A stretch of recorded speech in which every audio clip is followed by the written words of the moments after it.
بینەرانی قەدرگرانی کوردستان 24 کاتتان باش. خولی ڕابردوو لە ئەنجومەنی نوێنەرانی عێراق دەگوترا کورسی کۆتاکان بە پیلانی ئیقلیمی و لەلایەن بەشێک لە میلیشیاکانی عێراق داگیر کرابوو. ئێستێ لە پاش ڕاگەیاندنی ئەنجامی بەرایی و ناوەند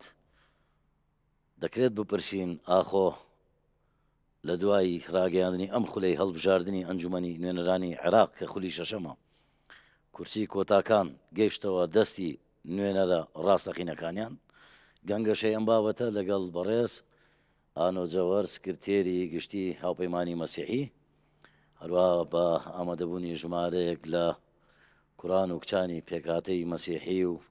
مندایی و ئێزیدەکان و کاکەیەکان دەکەین. ئێوەش بەخێر بێن سەر چاوان کاگانە زۆر بەخێرەی. زۆر سپاس دەکەم بەخێر بێن بۆ عنکاوە جەنابەت و میوانە بەڕێزەکانت. با یەکسەر وەکو دەست پێکە بپرسم، ئێستا دەتوانین بڵێین کورسی کۆتاکان لە پاش ڕاگەیاندنی ئەنجامی هەڵبژاردنەکان گەڕاوە دەستی خاوەنەکانیان، گەڕاوە دەستی نوێنەرەکانیان؟ بە شێوەیەکی ڕێژەیی بەڵێ. سێ لە 5 گەڕاون، بەڵام دوان ئەوەی کە کورسیەکەی نینەوە مووسڵ لەگەڵ کورسیەکەی بەغدا بەبێ هیچ ڕەکابەری ئێستاش لە ژێر دەستی ئەم لایەنانن کە جەنابەت باست کرد. بۆ پێتان وایە نەگەڕاونەتەوە؟ ئەی ئەوانیش مەسیحینین وەکویەوە؟ باوانێک کە ئێستا گەیشتونەتە سەرم دوو کورسەی دی؟ بابەتەکە ئەوەیە ئێمە وەکو مەسیحی لەگەڵ ئەوە نین بە هیچ شێوەیەک ببینە سەر بە هیچ میلیشیایەک. ئێمە باوەڕمان بە بابەتی دروستکردنی هێزێک لە دەرەوەی یاسا، لە دەرەوەی دامەزراوەیە دستوریەکان، لە دەرەوەی دەسەڵاتی دەوڵەت نین. هەمیشە ئەگەر جەنابەت جوگرافیای سیاسی عێراقی تەماشا بکەی بە پێ مێژوو، مەسیحیەکان نەیانتوانیوە بژین لە شوێنێک کە یاسا سەروەر نەبێت. بۆیە ئێمە باوەڕمان بە سەروەری یاسایە و بە هیچ شێوەیەک ئێمە یعنی دەستمان بە ئەوە نەبردیە میلیشیا دروست بکەین. باوەڕتان بە چەک نەبووە؟ نانا ئێمە خەباتمان کردووە. ئێمە لە یەکەمەکان ئەوانەی کە شەهید بووینە لە شۆڕشی ئەیلول مەسیحی بووینە. عنکاوە بەدەیان شەهیدی مەسیحیمان هەیە بەڵێ بەڵێ لە هەروەکو چ وەکو ئەنساری حزبی شیوعی، چ وەکو پێشمەرگەی پارتی دیموکراتی کوردستان، چ وەکو حزبەکانی دیکە، چ وەکو شەهید سۆرانمان هەبوو لە یەکێتی نیشتیمانی کوردستان،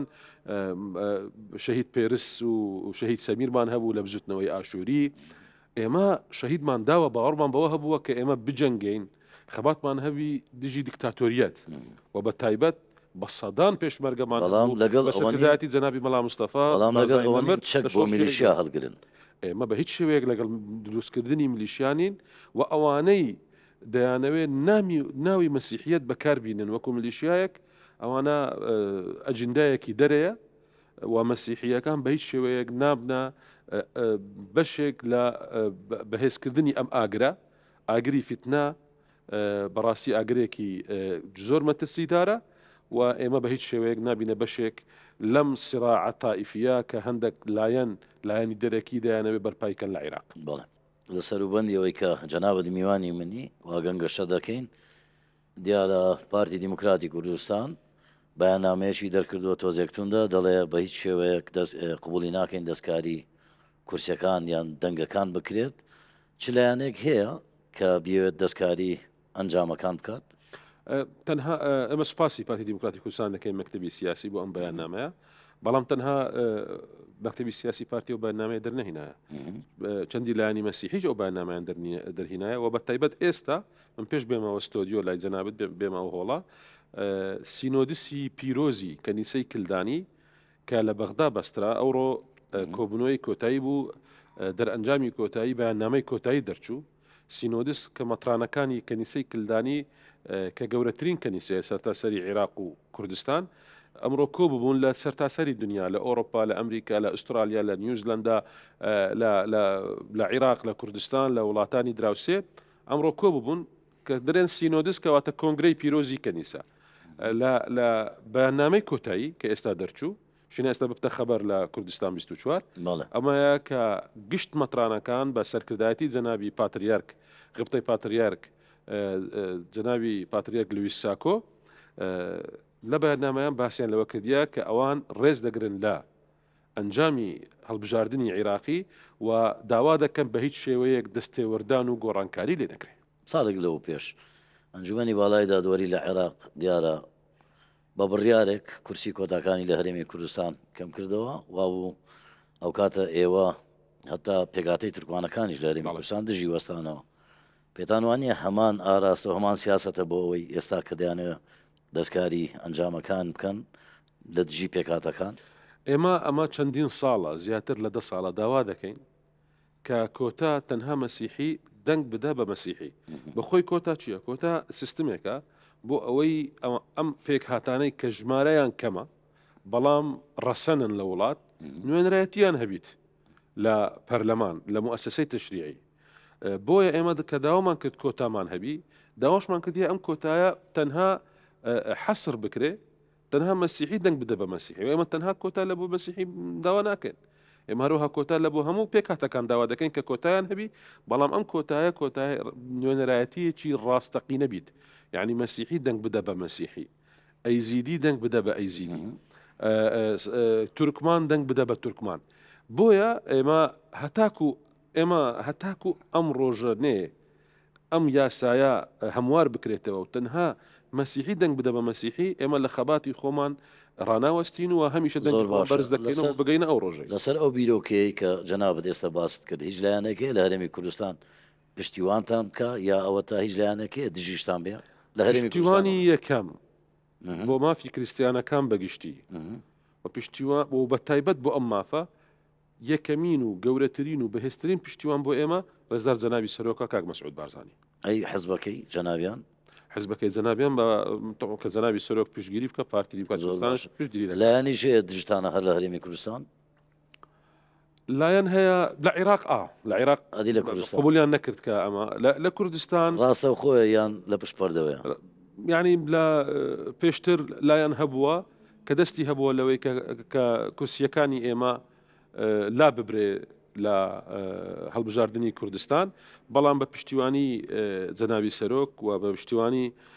گشت ئەو بەڕێزانەی کە باوەڕیان بە ئازادیە توانیمان بەشێک لە کورسیەکانمان بگەڕێن داوا دەکەین لە پەرلەمانی دادەی کوردستان کە دابنیشی و یاسایەک بۆ هەڵبژاردننی کوردستان دابنێن جارێکی دیکە مافی پێکهاتەکان و بە تایبەت مەسیحیەکان و ئەیزیدیەکان و کاکاییەکان و سابی ئەیمەندایی لە پێشچاو بگرن و بە بانفی خۆیان بگەینن. زۆر باشە کاگانۆ ئێستا لەم هۆڵە لە بەرنامەکەی جەنابەت بەشێک لە میوانان لێرن کریسیانیشی تایە و بێجگە لە پێکاتی کریسیان نوێنەری مندایی لێرەیە ئێزیدی لێرەیە کاکەی لێرەیە ئەمن حەزم لێ بچمە لای ئەوان بەڵام پێشەوەی بچمە لای ئەوان کە پرسیاریان هەوێ بۆ جەنابەت با پرسیارێکی سادە لێ بکەم. بڵێ ئەو سێ کورسی کە وەرگیراوەتەوە ئێستا لەلایەن نوێنەرە ڕاستەقینەکانی کریسیانەکان دەتوانن بە هەمان شێوە کە نوێنەری کریسیانەکانن نوێنەری کاکەی و ئێزیدی و مندایەکان بن. ئێمە یەکێک لە جوانترین نوێنەکان کە دیتم لەم هەڵبژاردنە لەو کاتە بوو کە ڕێزدار جەنابی سەرۆک کاک مەسعود بارزانی بە بەبژێردەکانی پارتی دیموکراتی کوردستانی گوتی ئەنگۆ نوێنەری هەموو عێراقن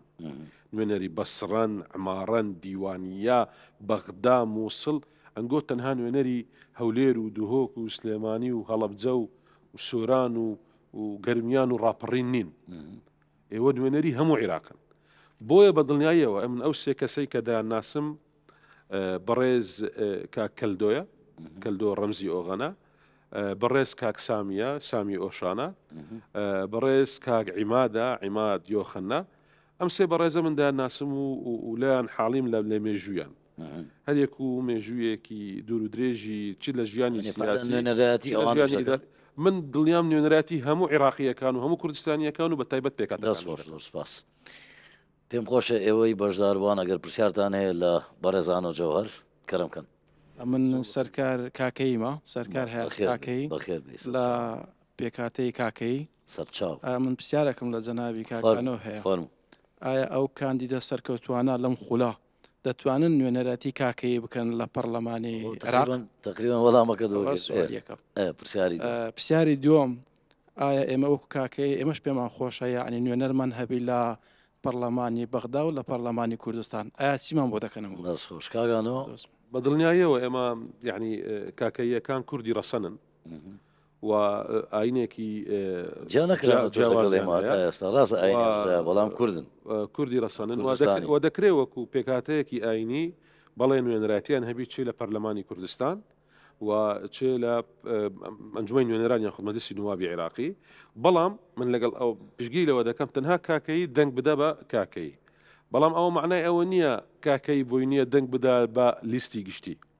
لەبەر ئەوەی ئەمە وەکو پێدرێن بە ئینگلیزی مصطلحەکەیە پێدرێن positive discrimination یاخود التەمییز الئیجابی جیاکەرەوەی ئەرێنی جیابوونەوەی ئەرێنی ئەوەی کە لە پێک هاتەکانە دەتوانی دەنگ بە پێکاتەی خۆی بدە دەتوانی دەنگش بە لیستی گشتی بدە بۆیە من لەگەڵ ئەوەم هەر پێک هاتەیەک لەم وڵاتە دەوڵەمەند بوونێکە ئێمە لە وەکو ڕێزدار جەنابی سەرۆک فەرمووی ئێمە لەو هەمەڕەنگیە ناترسێن بەڵکو ئێمە دڵمان پێخۆشە ئەمە وەکو هێزێک دەمینین بۆیە من دڵنیام چەند بتوانین ئێمە ئەم دایڤەرسیتیە ئەم تەنەوعە ئەم هەمەڕەنگی لە کوردستان ئێمە بە قووەتی بکەین بەهێزی بکەین نوێنەراتی هەبی ئەوەندەی تر زیاتر کوردستان بەهێزتر دەبێت دەستخۆش پێم خۆشە ئەگەر نوێنەری برا ئەزیدەکان ئەگەر تو پرسیارەگەیە چکە من پرسیارمێ بۆ جناب بەس حەزم کە لەوانیش بەشدار کەرەمکە ئێوارەوە بخێر ئەم ئێوارەتەژی باش دەستخۆشی ڕوتکان و بخێر هاتناتە و جنابی وەزیرتکان بژیت کواس خۆ خەڵکی شنگارمە هەولێر لێ دەرێ ئەز ژیانە خۆت بە مەسەراف 12 ساڵی مەچۆ سەرا ڕەحمەل بابێەوە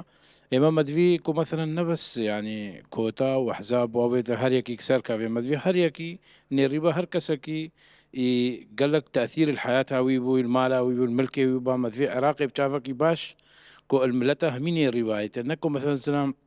عراقي بكا پرچە عن كردستان بكا پرچە همي بوان دستاقي مثلا برنا يكو درمان كرباني تي جبر لانتخاباتي وقت انتخابات وقت انتخاباتها مثلا امودين برنا يكو درمان كربان اف 12 سال حتى انها خانم بخوي كفتيا خوش كام دسه داعش دا ما كشتيا يعني مدفي مثلا وقت انتخابات برقي همي شو مدفي نهار فان انتخابات هانا كذا كوي خلي كرباني تي بريدي دي كود درمان كرباني القيجو جيني مقر رهباني تي بهزارة ايمال دستي خلقي ده هنن يعني بس ازرام وقي هستي مال باخيدا ماين داقا مهتان هانا كي ودقيني مقبرة الامهات الصولاخ سيهجن بيستوهجن الويرين هتانها كسينا هتا درناني نمنافي ببي محسوبية ومن شبه كار دزاني اتو چه سبب كاري بيا كارثاتا شنغار يعني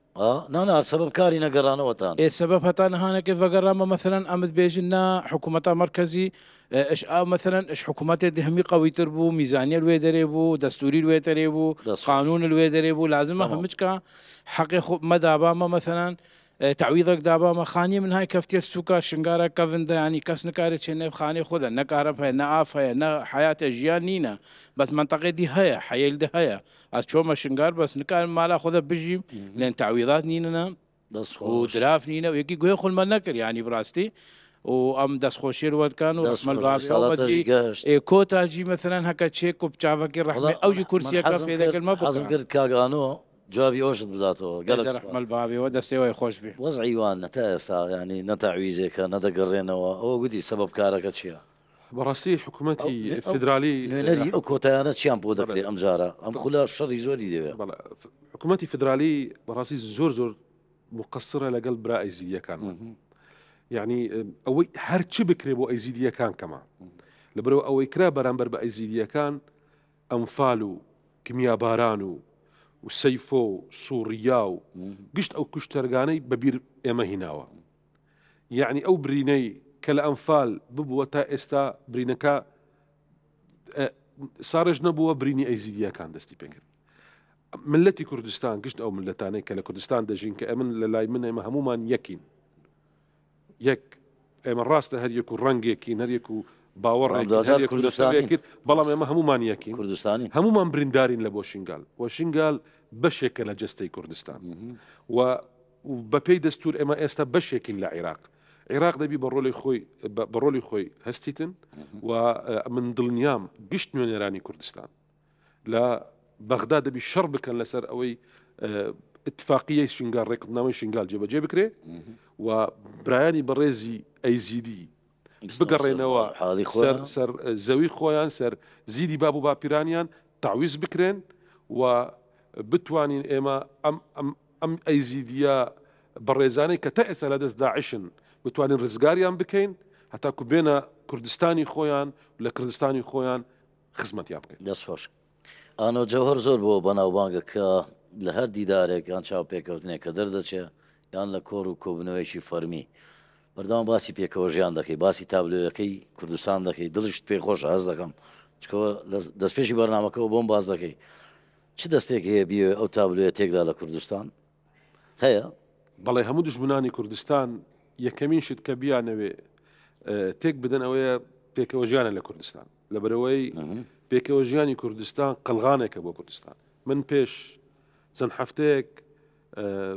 چانسیەوەم هەبوو وتارێکم هەبوو لە پەرلەمانی ئۆڕۆپی لە برۆکس بەڵێ وا بووە لەوێ باسی چەندین نمونەیان کرد نمونەی ئەم وڵاتانەی کە خەڵک لێ دەچەوسێتەوە و نمونەی ئەم وڵاتانەی کە توانیان زۆر بە جوانی پێکەوە ژیان بپارێزن لە سەروتری ئەو هەموو ئەو وڵاتانە هەرێمی کوردستان بوو و جێگای فەخرە بۆ ئێمە ئەندامانی پەرلەمانی ئۆڕۆپی دابنیشن برێن نمونەی کوردستان یەکەمە لە جیهان لە پێکەوە ژیان. ئێمە نارێن کوردستان جەنەتە ئێمە نارێن بێ نوقسانینە بەڵام ئەوەی هەیە لە کوردستان کە لە باب و باپیراوە بۆ ئەمە هاتیتەوە کە بە حکمەتی سەرکردایەتی سیاسی کوردستان و لەسەر و هەموویان جەنابی سەرۆک پارێزراوە و کە بە هیمەتی ئەم بەڕێزانە هەموومانەوە دەتوانین بیپارێزین بگەینە بە نەوەی دادێ ئەمە قەڵغانی یەکەمی کوردستانە بۆیە هەموو لایەنێک هەوڵ دەدا ئەم پێکەوە ژیانە تێک بداتن بەڵام پێی تێک ناچی لۆ پێی تێک ناچی لەبەرەوەی پێکەوە ژیانی کوردستان لەوان بەهێزترا. زۆر باشە لە دوامین هەڵبژاردننی خولی ئەنجومەنی نوێنەرانی عێراق بەو پێی پارتی ئێستا هێزی براوەی یەکەمە لە سەرتاسەری عێراق چونکە دروستە حەزبی دیکەش سەر و ملیۆنیانە ناوە بەڵام باو پەیمانەتی بەڵام پارتی بینیمان بەتەنها بووە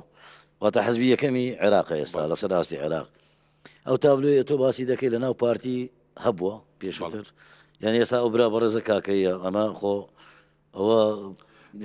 مجامەلە نێ دەیکەین لە ناو پارتی من بینیمە لە خولەکانی ڕابردوو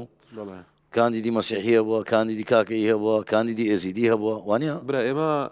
بەسمیکە من کەسێک لەو کەسانم کە بە فەخرەوە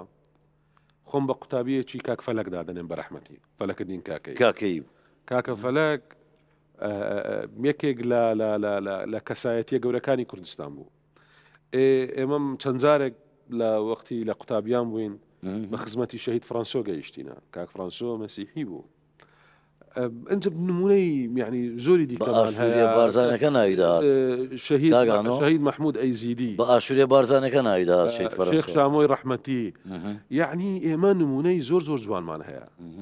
و باوەڕ بکە ڕێبازی بارزانی نەمر و چەتری جەنابی سەرۆک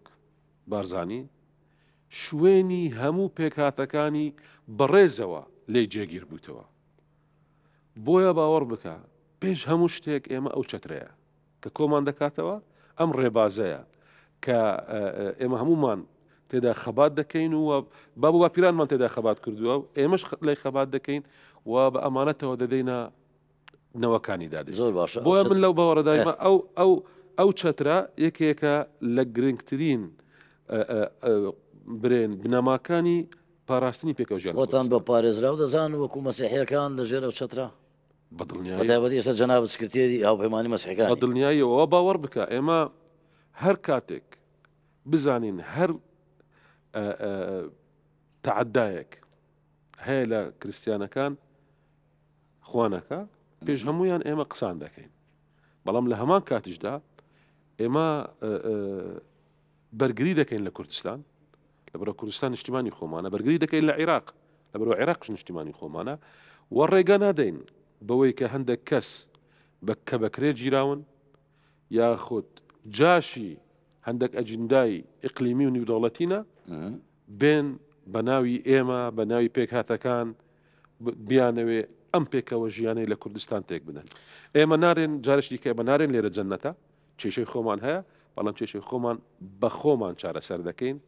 لەوەی کە بێتەوە کەسی دیکە دوجارەتی پێ. زۆر باشە ئەم مەبەست چێ زیاتر کەسی دی لا نەکانی دژمنن لە بۆ ملەتی کوردستان چاویان هەڵنایە لەم کوردستانە ئێمە ئەمڕۆ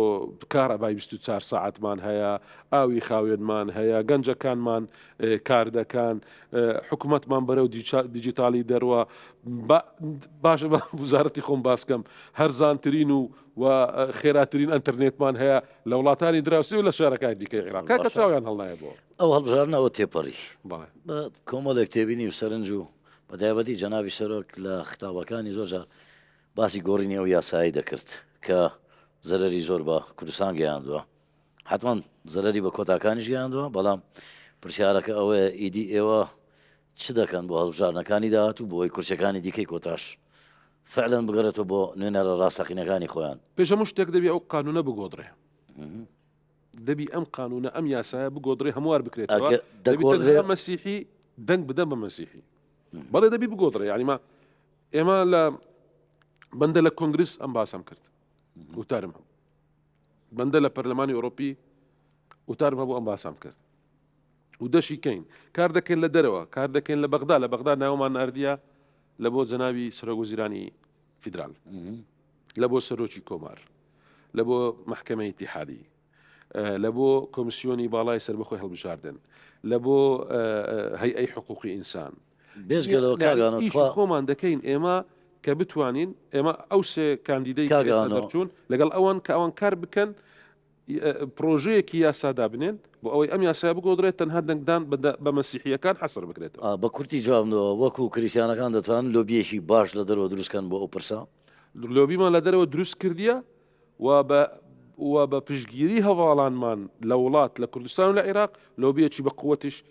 ئەم جارە لە ناو پەرلەمانی بەغداش دروست دەکەن. زۆر باشە با هەر لەو چوارچێوە ئەو بپرسم ئایا وڵاتانی نێودەوڵەتی و دراوسێ و هەموو ناوەندە سیاسەکانی جیهان دەتوانن تیان بگێنن کە ئەم یاسایە بۆ نمونە لە هەرێمی کوردستان پارتی سەر و ملیۆنە دەنجی هێناوە، چوار حەزبی دیکە هەمان شێوە سەر و ملیۆنەشان هێناوە، ئەوان هەفتا کورسی بن و پارتی بگاتە 30 کورسی و 25 کورسی ئەوەش دەگەێنن بە ناوەندەکان بەدڵنیاییەوە هیچ عدالەتی شتێدایەوە عدالەت تێدا نیە. ما ئەگەر جەنابی سەرۆک شتێک باز ناکە ئەگەر عدالەتی تێدا نەبی کە باسی کرد گوتی عدالەت تێدا نیە کەواتە بەڕاستی عدالەت تێدا نیە. لەبەرەوە بەڕاستی معقول نییە لێرە ملیۆنێک و نزیک 200,000 دەنگ بینی ئەوەندە مەقعدت هەبی و کەسێکی دیکە 100,000 زیاتر لە تۆ بینی کە بە 20 حزبی پێکەوە یەکیان گرتیتەوە بە 3,000 هەندی ئەو دەنگانە. یعنی بەڕاستی هاوڵاتی کوردی، هاوڵاتی کلدانی، ئاشووری، سریانی، ئەرمەنی، تورکمانی، ئەیزیدی، کاکایی، سابی ئەیمەندایی، گشت ئەو پێکاتانە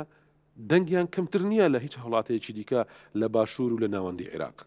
یعنی لێرە معقول نییە لێرە کورسیەک بە 40,000 دەنگ دەربچی لە شوێنێکی دیکە کورسیەک بە 3,000 4,000 ئەمە بە هیچ شێوەیەک عدالت نییە. دنیاوا دەبینی، اتحادی ئۆڕۆپی وا دەبینی، وڵاتانی زلهێز و ئەمریکا و وڵاتانی دیکە وا دەبینی و ئێمە داواکاری ئێمەدا کە داواکاری مافە حەقە لەسەر ئەوە ڕاوەستایە چۆن بتوانین تەحالوفات و لۆبی دروستکەین لە ئەنجومەنی نوێنەرانی عێراق و بتوانین هەموارکردنی یاسای هەڵبژاردن بیکەینە ئەولەویەت و کاری لەسەر بکەیت دەنگی لەسەر بدرێ و بچەسپێ بۆ قۆناغی دادێ. با دوهامین پرسیارم لەم بەرنامەیە سەبارەت بە دامەزرانی حکوومەتی نوێی عێراقی بێت کە دڵنیاین یەک وەزارەتێک یان دوو وەزارەت بەر مەسیحەکان دەکەوێت. لێرە چی بە مەسیحەکانی کوردستان دەڵێ بۆ ئەوەی نوێنەرایەتی وەزارەتەکانیش لە کابینەی داهاتی حکوومەتی عێراقی مسۆگەرکەن؟ چونکە ئەوەی ئێمە زانیمانە لە ئێستاوە شەڕی بۆ دەکەن. بەڕاستی بابەتی وەزارەت گرنگ نییە لەوەی چەند گرنگە ئەتوو مافت بچەسپێ لە بەیاسا و بە تەرجمەکردنی ئەم برگانەی دەستور کە پەیوەستن بە مەسیحیەکان و بە پێکهاتەکان. بابەتی وەزارەت بەڵام 3 کورسی لە 2 کورسی زۆرترە نەنە 3 کورسی کەواتە ئەو سێ کاندیدە ئەوان بۆیان هەیە وەزیری مەسیحی دابنێن، ئەوان بۆیان هەیە مدیر عام، ئەوان بۆیان هەیە سەرۆکی ئەوقاف، سەفیری مەسیحی، گشت ئەو پۆستانە. بەڵام ئەوەی گرنگە ئەوەیە هەر کەسێک بچتە بەغدا دەبی باش بزانی نەچویتەوە پاڵبداتەوە چووە شەڕ بکە لەسەر مافی ملەتی خۆ. بەڕێز ئانۆ جەوهەر سکرتێری گشتی هاوپەیمانی مەسیحی، سپاس بۆ ئامادەبوونت، سپاس بۆ وەڵامدانەوەی پرسیارەکان، سپاس بۆ ئێوەی هێژاش کە لەم پرۆگرامە ئامادەبوون، مەسیمە بشێنە پێڵەوە. سپاس بۆ بینەرانی قەدرگران کە تا و گەستا یاوەرمان بوون.